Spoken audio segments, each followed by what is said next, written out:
Hey everyone, and welcome back to another quick tech how-to video. In this video, I'm going to be showing you how to change your keyboard on an iPhone. So first, you're going to want to head to the App Store and type in fonts. From here, you're going to locate Fonts Art Keyboard Fonts and get that.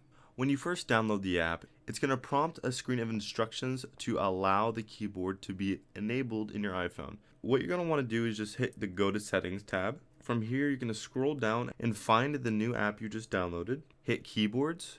Hit Fonts Art. It's a very trustworthy app, so you should be totally okay to allow full access. Hit Allow. Now you're going to want to go to your Messenger, and from here you're just going to hit the little globe on the bottom left and hit Fonts Art.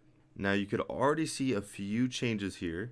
On the top bar, you're able to change your actual font and how your words look, and if you type them in, as you can see, it shows that new font. And not only that, the people you're sending it to will also see this. They do not need the app installed whatsoever. Another cool thing is if you go to the very end, you can actually change your keyboard entirely. If you were to hit more on the app, it should bring you to the Fonts Art app, and you can actually choose from a long list of different keyboard designs. So not only does this app have fonts and emojis, all kinds of new features, but it also has keyboard styling. So there we go, and then I go over here and boom, I have a brand new keyboard. And that's how to change your keyboard on an iPhone. Thanks for watching, and don't forget to subscribe down below.